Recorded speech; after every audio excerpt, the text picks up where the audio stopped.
possibilities with robotics and automation. May I now request the key dignitaries to be on the dais, please. Dr. Ekta Kapoor, Mission Director, National Mission on Interdisciplinary Cyber Physical Systems, Department of Science and Technology, Government of India. Dr. Ashish Mohan, Executive Director, Confederation of Indian Industry. Mr. Sameer Gandhi, Chair, CII National Committee on Robotics, Drones and Automation, and Managing Director, Omron Automation Private Limited. Mr. Ashutosh Sharma, CEO, iHub Foundation of Cobotics, Technology Innovation Hub of IIT Delhi. Ms. Smita Rao, Founder, Ojas Quest. May we have a big round of applause for them, please.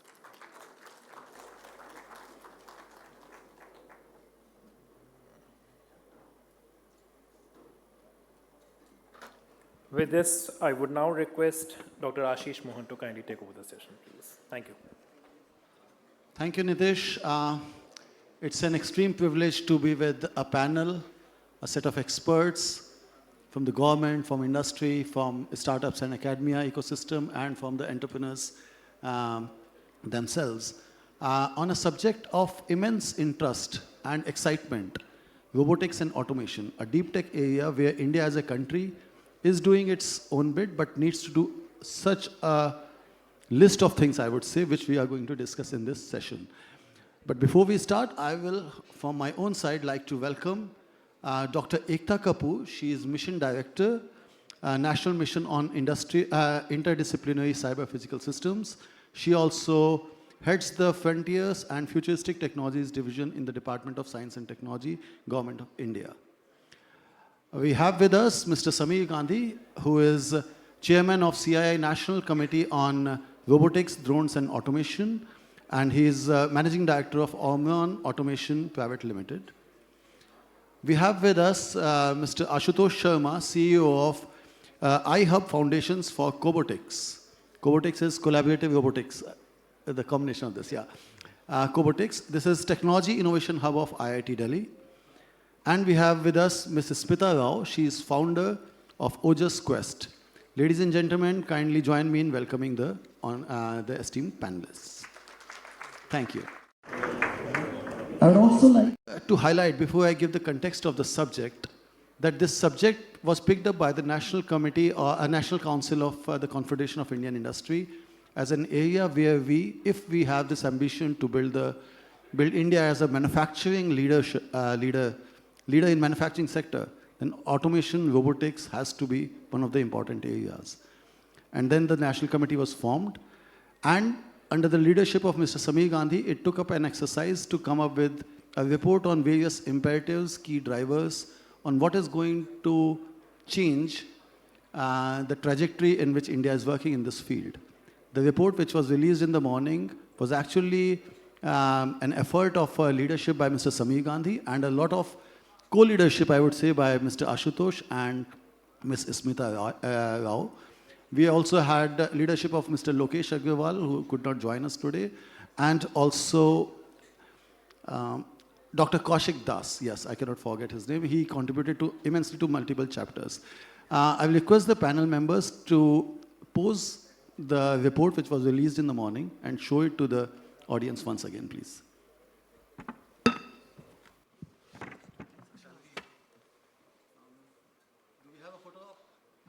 May I request the photographer to come for a quick photo op? We are on the live. We can.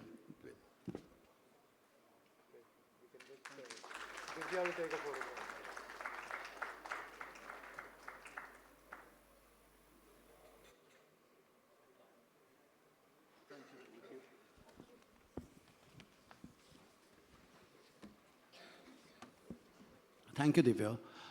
We will now open the panel. The format would be, I will request the eminent members to speak about their thoughts for a couple of minutes, and then we will also have some round of questions, and then time permitting, a couple of Q&A as well.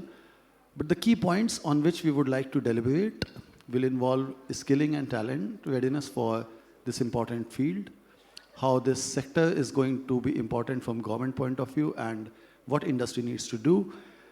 The various aspects of the report, which I will request Mr. Sameer to cover in his thoughts, and how overall and why this field of robotics and automation still needs to be leveraged further. What needs to be done to leverage it to the maximum potential so that it can contribute and India can become a leader in the manufacturing domain. With that, may I first request, for the government perspective, may I request Dr. Ekta to give her keynote, please. Ma'am. A very good afternoon, and before I start, I must say I'm overwhelmed to see the hall house full with so many people who are contributing towards this nation-building activity. And from the government perspective, and on my personal behalf, I would like to thank the organizers, CII, for having me here to share my thoughts and also to contribute towards the thought process that has actually picked up from from a nation which is growing and which is already the third biggest economy of the world. And we are all there to contribute towards the dream of our Honorable PM, the dream of becoming AtmaNirbhar and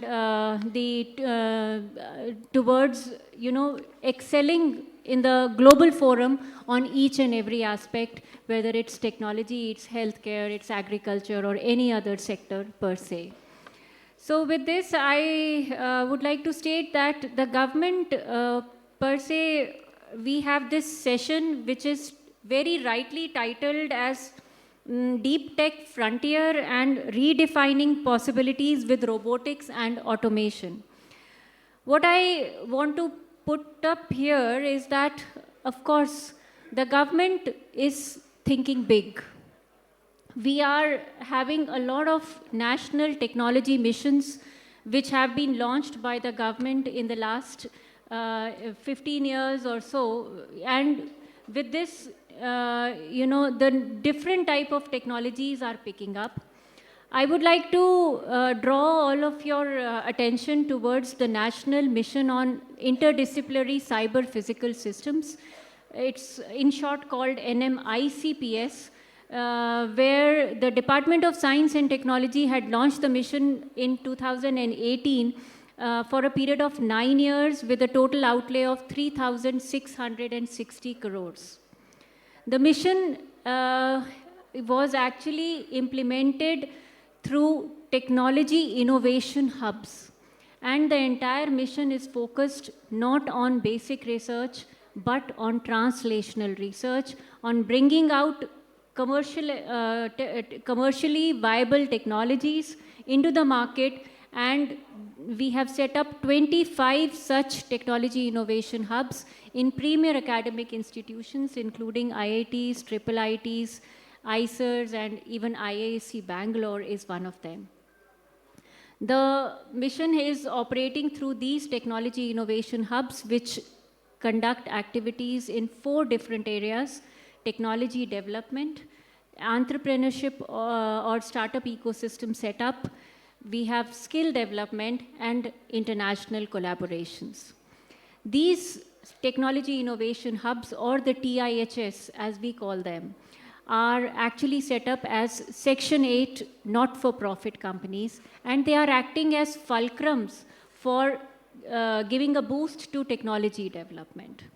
So with this, mission, it was actually an experiment which was initiated where we wanted the government, industry, and academia collaboration to be there for technology development to take place. At the same time, we wanted the strength which is available with these academic institutions to be leveraged for skill development, for the students which are a part of that academic institutions to take part in the startup activities. And we have experienced a number of success stories where spin-offs have been coming out of these academic institutions, out of these hubs.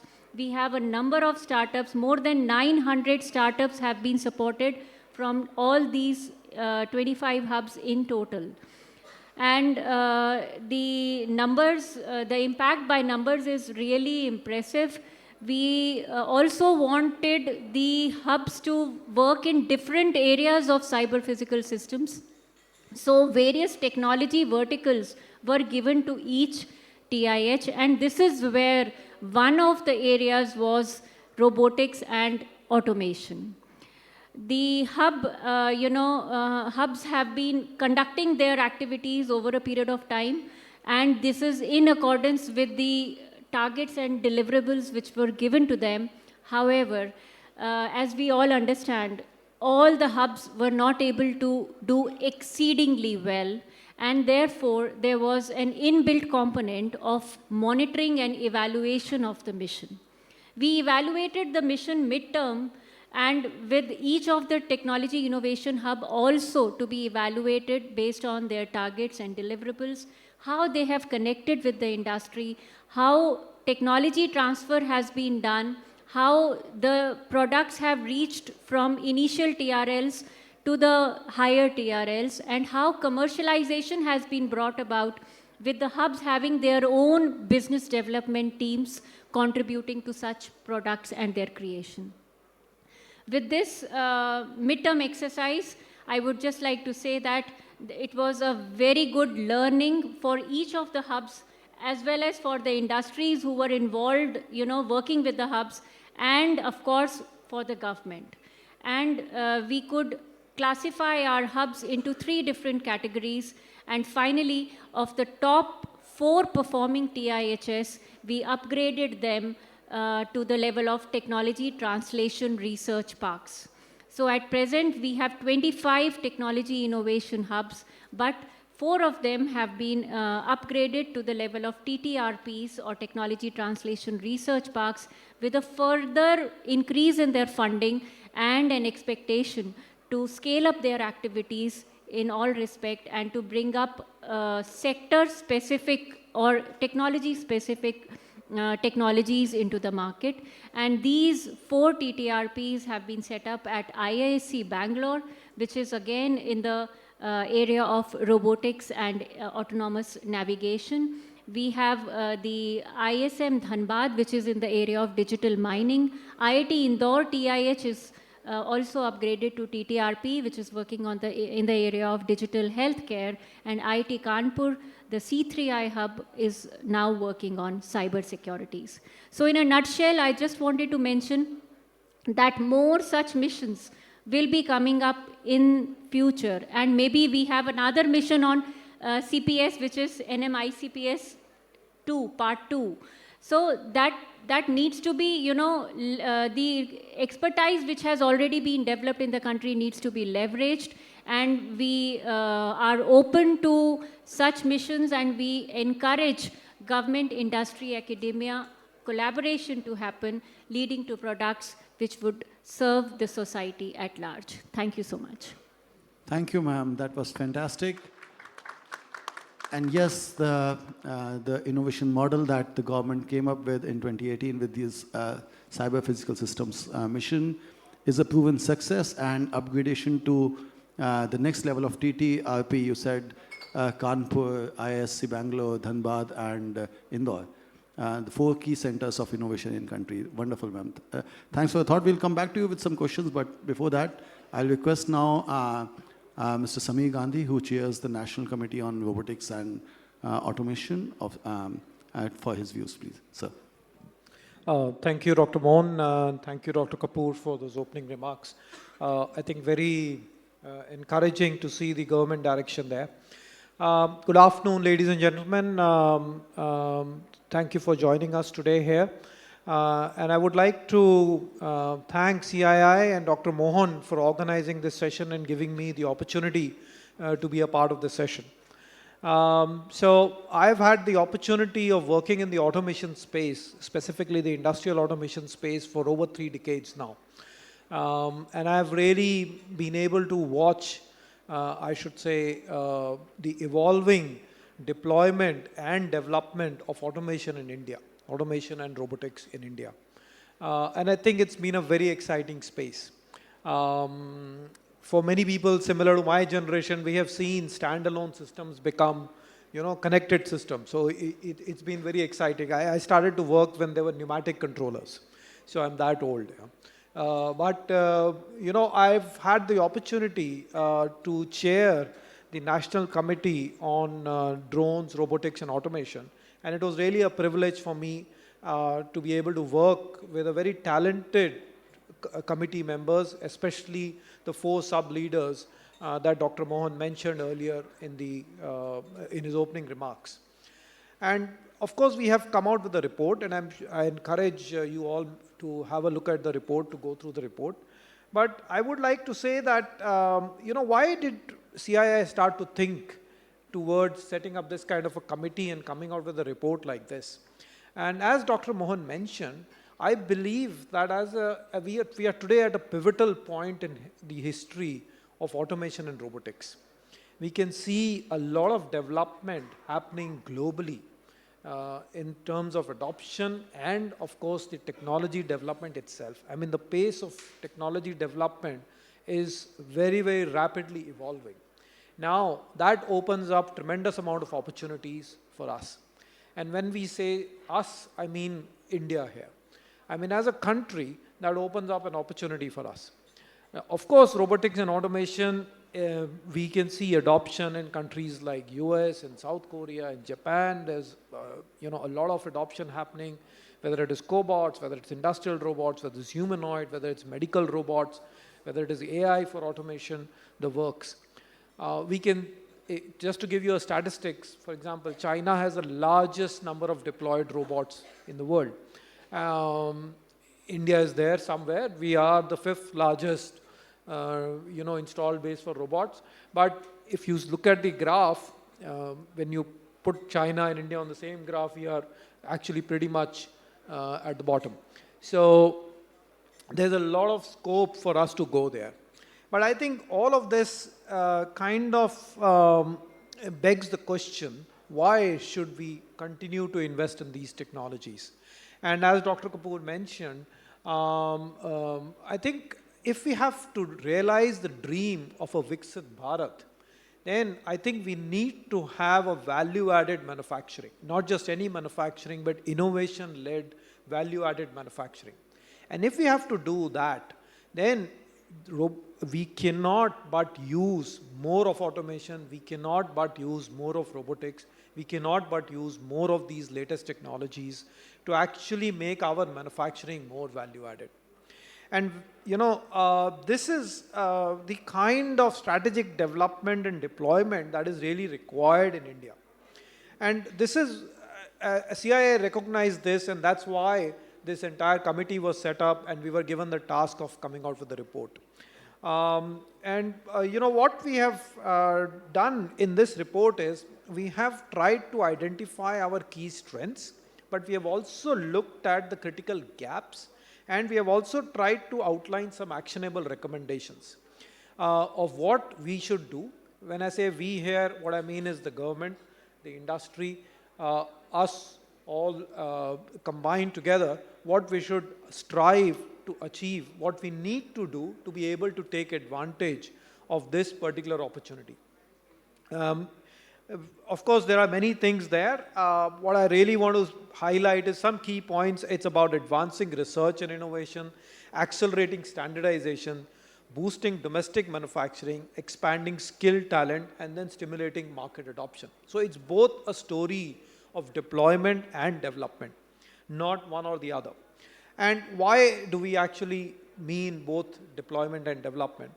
Because as the report kind of identifies, there is a large amount of deployment for automation and robotics in India already. But it is varying across sectors. There are some sectors where the deployment is extremely deep, whereas there are other sectors where it's not so deep. But on the positive note, we could also identify many MSMEs who are taking advantage of these technologies to really move up the value chain, to really produce more world-class, high-quality products, goods, which can compete with the rest of the world. So there is, I would say, a mixed bag there. And today, the robotics and automations are connected assets. They include AI-based technologies, and they are not just tools of efficiency. We believe that these are strategic assets that shape national security, economic growth, and global competitiveness for India and for the Indian industry. And automation and robotics today are a marriage of physical assets and IT systems. And there's data at the core. It's not just about, having a disconnected robot anymore, or about some automation which is disconnected anymore. It's about having a completely connected network and environment. And therefore, it becomes very advantageous for us to deploy, but also it becomes imperative for us to have control over this system, over these systems. So we must actually have resilience. And here, India has an advantage. As the robotics and automation kind of morphs into beyond the physical, or phygital, if I was to use that term, combining more of IT elements, we can leverage our IT prowess. We have a proven track record of IT prowess in India. And this is something that we can leverage to actually do more of development in India. And that is something, again, we have kind of mentioned in our report in terms of IoRT, in terms of autonomous systems, in terms of AI-enabled platforms. And we are also very happy when we were putting together this report, we were also very happy to witness many Indian startups who are actually doing a lot of work here. And I am sure, as ma'am mentioned, there are 900 startups that came out of the technology initiative that was started. I'm sure there are many of those that we have not even touched when we were making the report. So I think there's a lot more work happening there on the ground, which is very heartening to note. But at the same time, we need to accelerate this progress. And if we have to do that, I think we need to continue to invest more deeply in R&D. We need to strengthen our component manufacturing, develop better supply chains, and of course encourage IP creations for sensors, for actuators, for controllers, the navigation systems, so as to reduce reliance on imported components, especially for mission critical components. And this is true for robotics, this is true for automation, and also for drones, which is also something that we had covered in our report. And of course, how do we really do all of this? We have to do this by scaling up. And this is, again, a big task for us as a country. We have to take advantage of the demographic dividend, then we have to really scale up. And also, we have to make sure that the MSMEs, which are a backbone of the Indian industry, come along with us on the ride. We have to take them along with us. That means we must encourage the deployment there. We must facilitate the deployment, and by financing, by skilling them up, and of course, providing technology which is accessible to the MSMEs. So that's another task for us as a country to do. And as we look towards the next decade, what we can say is that robotics and automation will be at the heart of India's industrial transformation and global leadership journey. I think that's pretty clear to me. But the choices that we make today on innovation, on policy, and on collaboration will really determine how successfully India can attain the pole position in leveraging the development of these frontier technologies. And together, let us build an ecosystem that drives innovation, strengthens our industries, empowers our youth, and contributes meaningfully to the vision of Viksit Bharat. Thank you. Thank you, sir. That was, as always, inspiring. And you have actually demonstrated this in practical, in applications at your own firm at Omnion Automation Center, where we visited last month, sometime end of the month, to see the demonstration center of the automation systems at Omnion. There is so much to see in it. I will further kind of share those details with you all. But continuing on the topic, you talked about connected systems. And so that brings us to how the ecosystem is connected with academia and innovation hubs, acting to bring the researchers and the research professionals together to come up with higher TRLs, or at least mid-TRL technologies in robotics and automation. So may I now request Mr. Ashutosh Sharma, sir, to share with us his thoughts about the collaboration and the other things in robotics. Sir. Thank you, Dr. Ashish. Good afternoon, everyone.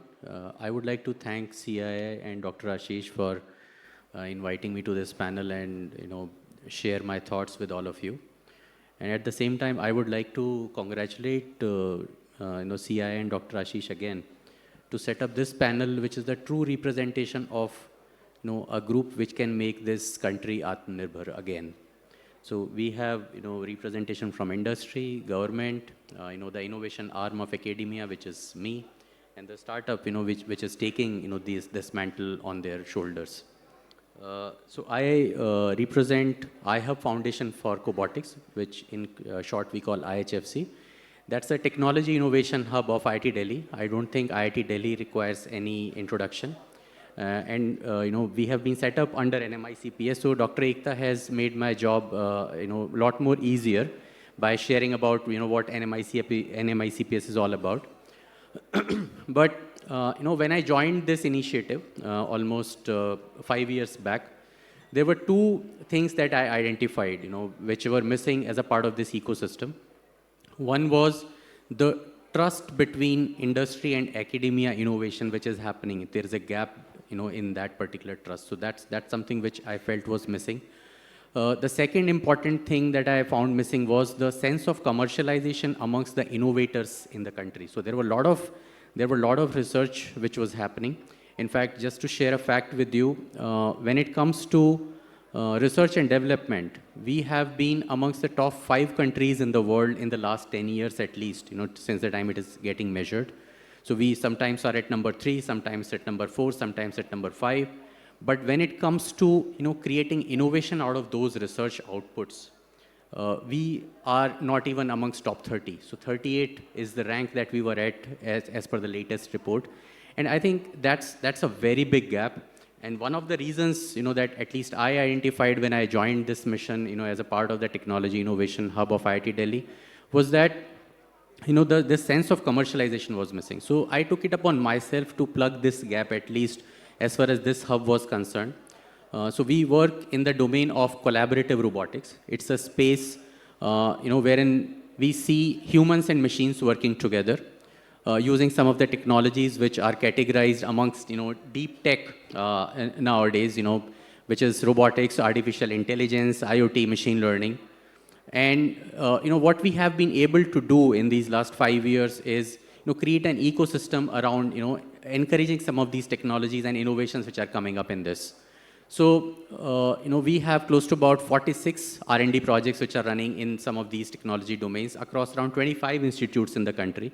And I again like to thank, the mission and the DST with coming up with such a nice concept wherein they could set up an independent organization, a Section 8 company in an institute of eminence, which can act as a national property, wherein we are working with multiple institutes in the country to bring this ethos to reality. Apart from that, we have close to about almost 50 startups that we have incubated, who are working on similar domains. And the reason I mentioned I was working on these two identified areas, and we have been able to demonstrate this is when we did a 5-year celebration of ours in September, a couple of months back. We demonstrated top 30 technologies of ours which have come out of these R&D projects and the startups that are working with us. And we were very, very highly appreciated and very well picked up by the media as well. So there was a lot of accolade that we received. I think this was for the first time we were able to see this, and they saw a spark there wherein we were able to bring this gap between academia innovation and the industry's requirement coming closer. Post that, we have got so many requirements from the industry to work upon some of the projects jointly with us, and we would look forward to some more industries to come forward and see academia playing a much larger role with respect to your innovation journey as well. The second point I mentioned was related to this lack of sense of commercialization amongst our innovators and researchers. But I think with this new concept of creating startups, and I think India is leading country in terms of number of startups today. We all know what a concept of startups is.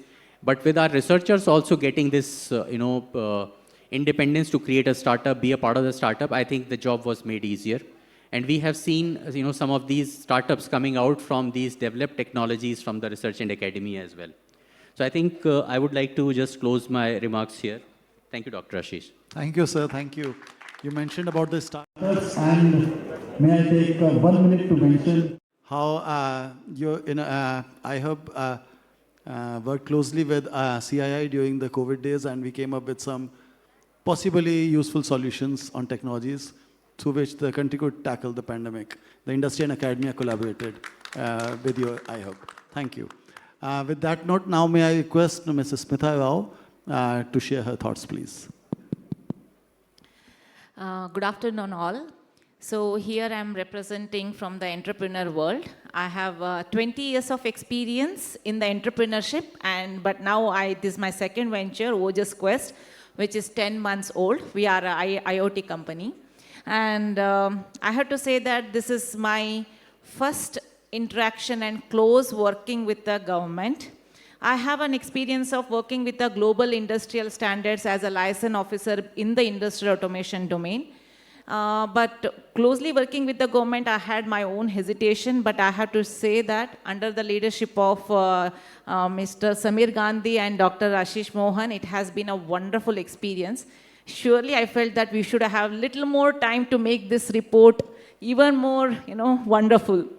So what I wanted to share here is, my topic was IT IoT applications in robotics. So from the last 2 decades, when you imagine industrial robots, what comes to our mind is like the same metal base or whatever the arms and joints. So on an average, industrial robots, in specific terms, in the hardware part of it, it has already have a kind of gotten it into maturity, which is good enough for Indian SME sector. So what is that value addition that we need to bring into is the technology and the return on investment that it can bring to the table. When we look into robotics and automation, I personally felt that it is always the cost of investment that is required, high capex, that is the one that is stopping SME sector from adopting the automation or the robotics. But I was completely wrong. I can say this with one of the example that I had got a chance to interview. This is also, this information is publicly available, so I can share it. There is a company called Shruti Engineers in Pune, and they manufacture tools for automotive company, and they are like just 12 workforce, and all of them are blue-collar workforces with the bare minimum whatever English knowledge or operating digitally, they may not know. But they adopted first one cobot from one of the company, and then they, within the span of few years or 18 months, they adopted 6 robots to their facility, and they were able to increase their ROI return. So they were making 300 parts, and they started making 400 parts. So, and then I went to a robotic company and asked what made them, win such a deal, because it's not easy. It's easy to go to the big industry and ask, buy 100 robots, they will be, because they already have a demand for them. But for the SMA sector, it's always hard. What worked from my understanding and based on what they said is, one is, it's buying a robot or automation is just 30 to 40% of the overall game, whether it is in terms of total cost of ownership or in terms of the ROI that you wanted to see. So rest of the 60% or 50% lies in the implementation, buy-in from the workforce, and commissioning and repair. Because if the robots doesn't work after, even 18 months or 2 years, still it is going to make a loss to the, this thing. So what the company has done right is, their development happens outside India, but they had their repair and service center exchange facility being inside India, and they were able to, make that happen. Second part is, when we develop something on the, we usually develop it for engineers. We assume that whoever is using the systems are all experts. They should know, but technically it is not. You are giving something to a person who may not have any experience of what you mean by OEE or whatever, our terminologies. So user experience, so when we build something that has to be not for the experts, but for the operators on the field. So that they were able to handle it well. And one of the work, even they said that using this tool, even commissioning this cobot is like using a mobile. So if we have this right proposition, even it is possible to increase the adoption of automation and robotics even for the SME sector, however the small they are. This was one of the very good different learning that I had because of this experience. Second point that I wanted to mention here is, see, I also had a chance to meet some of the colleges and institutes during this, and then there is no dearth of innovation that happens in the country, even, especially in the academia. Everyone wants to innovate, and there is a lot of focus, but we end in getting it publicized and maybe IEEE publication, and we end there. So moving the, whatever the innovation from TRL 3 to TRL 9 is where we need to focus a lot. That is where where we wanted to, move. So, and apart from this, one more thing that I wanted to say, since today's topic is of IP protection. So we all have learnt in our school days, right? Who invented the bulb? We knew that it was Thomas Alva Edison. And I had a chance to visit Edison lab in, where he actually innovated everything in New Jersey. And I also visited Tesla. But if you see, it's not Tesla car that we know, it is a Nikola Tesla who actually invented the AC, the current. So the thing is, even though, that was the base of our industry 2.0, the current, but the kind of IP protection or handling of that IP, Tesla didn't do it right during then. And he died with unpaid bills. He died really poor. So that's the importance of having this IP as part of our, innovation journey. It's very, very important for ourselves as well as for our country. Yeah, thank you. Thank you, ma'am. That was quite an interesting story and something to learn from, something to think upon. Thank you. And yes, robots as a part of the supply chain you mentioned, not just independent, but robotics always to be seen as part of robotics and automation, along with the right IP protection. Thank you. We have some 12 minutes left for the discussion, so I will pose a quick question to all my panel members and will request them to share their thoughts in 2-3 minutes time. So I'll start with you, Dr. Ekta, that through your experience and at the intersection of research, innovation and entrepreneurship that you see the industry and academia and government coming, what are the 2 critical steps that India should take to translate these R&D and scale them up to higher TRLs? Ma'am. Thank you for this wonderful question. I would like to say that not that the government that the country should take steps, but steps have already been taken in the country to support R&D and to convert the technologies which are at lower TRLs into commercially viable products. The national technology missions are, one example of this. Apart from the mission which I spoke a few minutes back, we also have the Department of Science and Technology, which is my parent organization. We are implementing the National Quantum Mission as well. It is to the tune of 6,000 crores, and as a part of the National Quantum Mission, the department has set up 4 T-hubs or thematic hubs in different areas of quantum technologies, including quantum computing, quantum communication, quantum sensing, and quantum materials and devices. And these hubs are again, they are set up as part of academic institutions, but the academic institutions in this case are working in a consortia mode.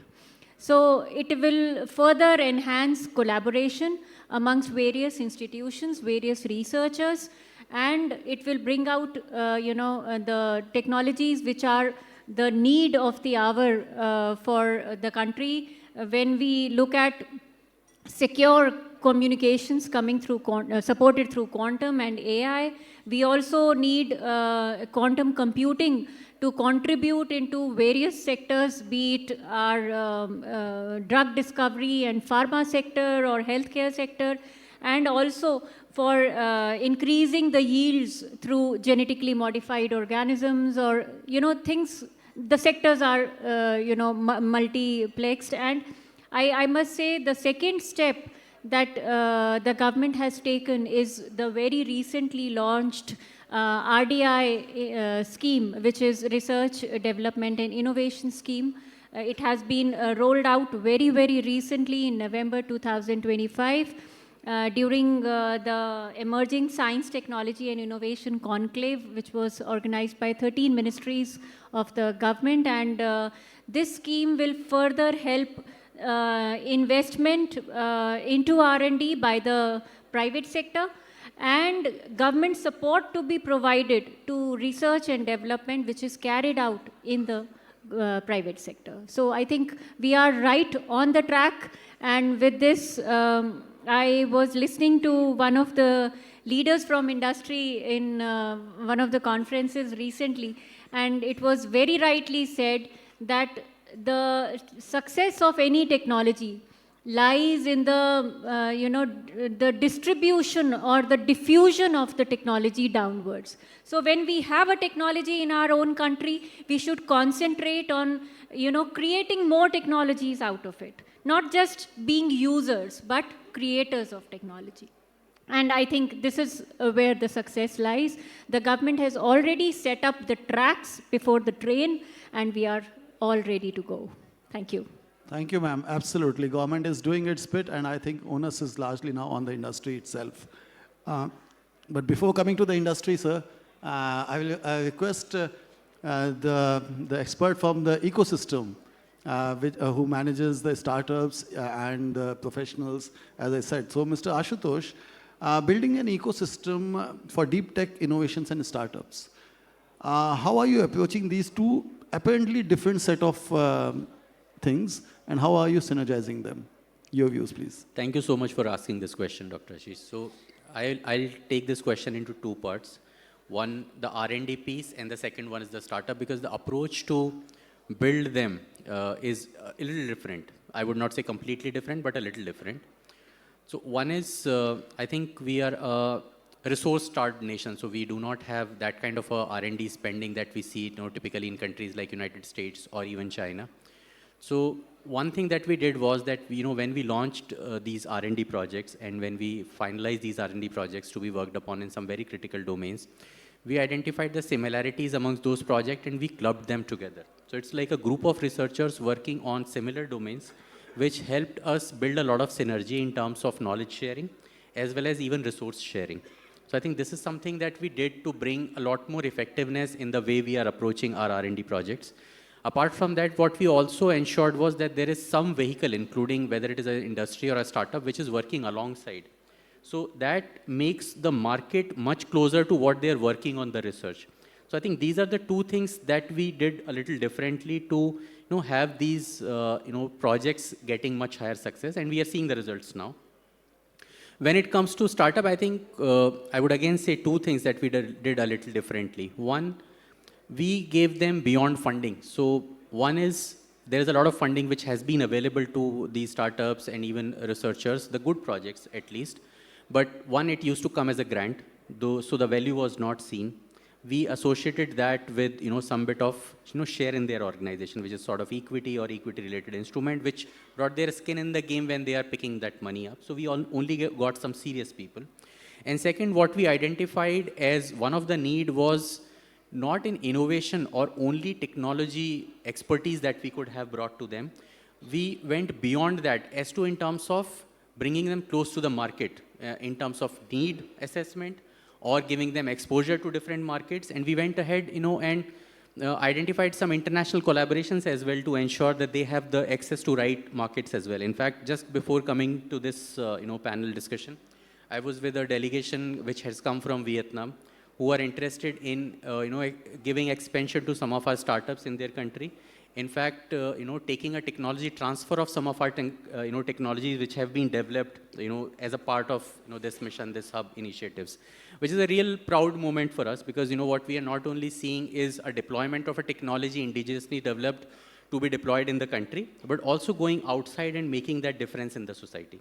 So I think in a nutshell, this is what we did, and I think we would love more stakeholders to join with us and be a part of the journey. Thank you, sir. I'll now move to ask Ms. Smita Ojas. Since you are an application-based firm who apply the robotics and automation, and you are affected by the deep tech technology so much yourself, so I'll take the context to AI evolution that we all are seeing. With respect to the current AI revolution scenario, what kind of reforms do you think Indian education system to make so that it comes up to the mark of future talent readiness for robotics, automation, and deep tech at large? Thank you. Yes, AI is definitely, it's like, okay, maybe 20, 30 years back, there was an IT boom. So we all, like whoever, I think most of us are here, enjoyed that boom and got our level, elevated. But that also had that, now I'm realizing that it is also had an impact on the core science subjects. So when I say core science subjects, it is physics, chemistry, maths, applied materials. When we say now the difference is so much that even some of the professors in the mechanical engineer and civil engineer are getting paid less than the, IT related topics. Similarly, once the student comes out of the college, either he gets into the IT industry, he changes, even though whether he's from mechanical or chemical, he moves into the IT industry. But if he continues to be in his own field, after 10 years, you can see the difference in the compensation or the salary that he is drawing compared to the IT. There is a lot of difference. But till now, it is okay. But going forward with AI boom, I think we will go back to the importance of core science subjects. I'll say it from the, because see, AI, we also have experienced it, we were using it also. If you look at AI, there is already, there are two aspects. Either you are creating the LLM or using the LLM. If you are creating the LLM, you really need to know the subject so well, whether it is a domain knowledge, understanding the core, deep understanding of how it works. So that won't happen just by knowing how to make it work like an IT students so you need to have a strong domain knowledge, and that can come only from your core science subjects, mastering that. And second thing is using the LLM right now going forward, that is also a kind of over the period, there is the technology is changing so fast. It is no more the like whatever the technology that we have used 20 years back, it had the lifespan of 10 to 15 years. Now the technology, whatever the technology, maybe your son or kid, daughter is herding, it will not stay for more than 3-4 years, because the technology is going so fast. So putting in investment back on the core science is the key at this junction, and we need to wait and watch how AI is actually evolving. More than technology, how we can use it for our real world example, real world use case is more important, and we need to focus on the solution and then use the technology. Thank you. Thank you, absolutely. I'll now move to Mr. Samir Gandhi and request him to respond to one perception which is built. Through many years, it has been a view that robotics is going to take away the jobs and is going to create a situation where people are looking for employment and automation is replacing it. So is it a myth, or do you think that the perception needs to be corrected? What is the industry's view, please? Yeah, thank you for asking such an easy question, Dr. Mohan. That's really the elephant in the room, isn't it? I think the way I see it is, and I can draw on my experience and of course all the other members here, there are two parts to it. One is that technology, any technology, including automation and robotics, is going to roll on. It's like a train which is moving downhill, it's gathering momentum. We can't stand in front of it and stop the momentum. We have to jump onto it and actually try and leverage and reach our destination faster. That's one way to look at it. But actually, if you see from a more practical standpoint, utilization of robotics and automation in our manufacturing in India will actually enable us to make goods better quality, more efficiently, less energy consumption, less resource consumption, which actually will help us to compete globally. So we have to make for the world. We have to make world-class products. And then that's the only way we will have the manufacturing setup contributing to more in our GDP, you know, the goal of 25% in the GDP that we need to be.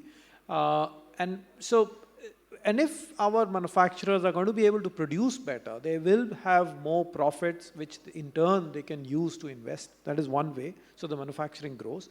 The other is, as the technology is evolving and the ecosystem is developing, it will require skills, but of a different type.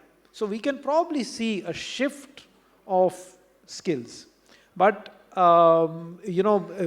just to take an example that Smita mentioned earlier, about how we program cobots. Earlier, it was all about writing in a structured text or a ladder language or something. So you needed skills to do it. But now it's more intuitive, and it's as simple as using a mobile phone, which anybody can do. So you don't need skills to do that anymore. So on one aspect, maybe you don't need those programmers. But on the other aspect, you need the people to develop those better user interfaces. So the skills that are required are going to change, but it's going to give us, I would say, more opportunities for growth. It will give us more utilization of our youth. But to do this, we need to go back to look at our academia. We need to train them better. We need to make them more industry ready. So that's a work for us to do. Absolutely, sir. And you have highlighted it in your report as well. Yeah, I would like to just add one example to what Mr. Gandhi just mentioned. So if we look at the consumption of robots in the last 5 years, China has been the largest consumer of robots in the last 5 years at least. And that was the largest country with respect to number of people, till about a couple of years back. So I would say there is no direct correlation with the number of people that you have as a country when you talk about the consumption of robots or automation in the country, in the manufacturing sector. I think we as a country need to have that kind of an appetite to manufacture and produce. And that is what is going to define the kind of consumption of robots and automation that we would need in this country. Absolutely. The quality of jobs, the quality of skills required would have to be enhanced and will become better and better. We still have, I'll take 2 minutes from the next panel's time, but if there's any question, we'll take maximum 1 or maybe possibly 2 only. If there's anything. Yes, sir. A quick question and a very sharp sentenced question, please. You will take this.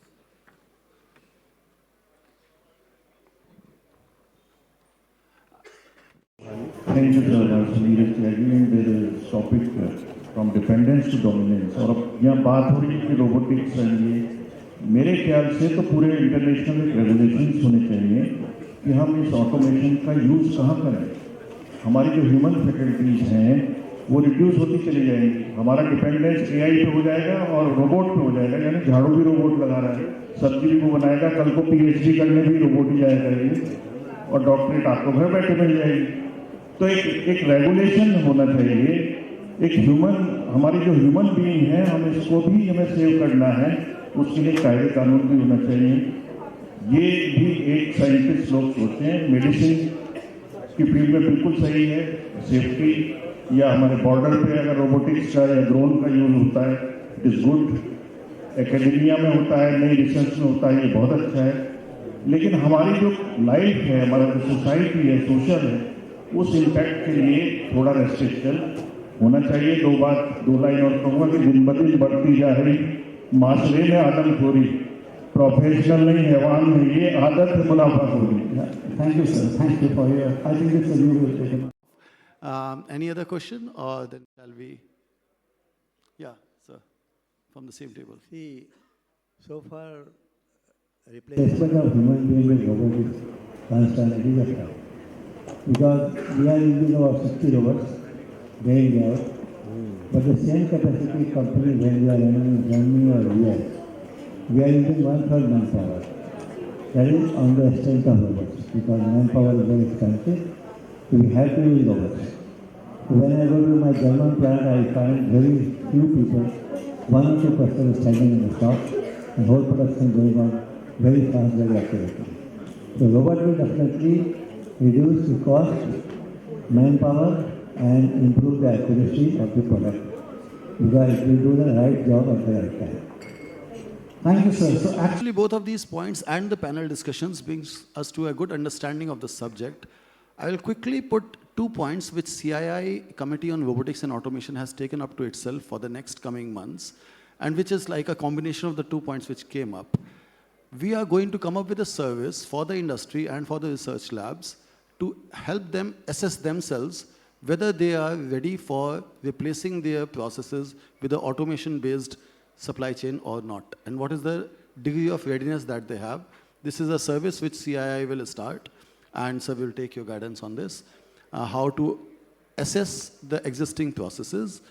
And of course, we will continue with the phase 2 of this report, which is released, ma'am. We will have the additional work for the co-chairs, and we will see the application of the recommendations. We will take these recommendations to the government. We have already been in conversation with various departments, DST as well as DPIIT, about these recommendations and the applications of it. And eventually we will map our Indian practices with what are the global best practices worldwide. You mentioned China, you gave example of Tesla. I was remembering the similar story of Rudolf Diesel, the innovator of diesel, who did not protect his IP and had to eventually jump from the steamer which he invented because he didn't have the money to pay back for the diesel that he invented.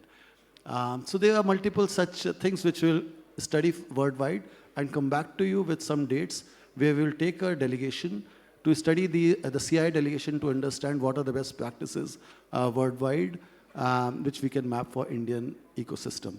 On that note, ladies and gentlemen, may I have a round of applause for our panel members, and thank you, eminent members, for your comments and your time. A quick group photograph would be great.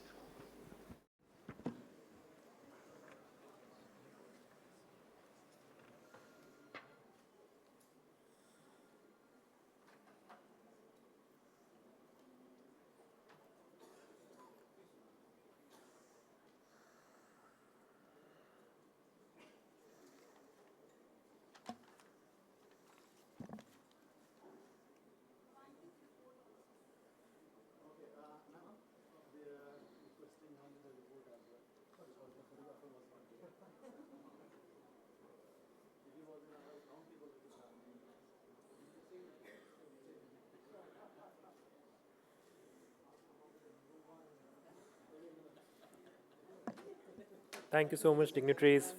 Hand it back to you, Nitish.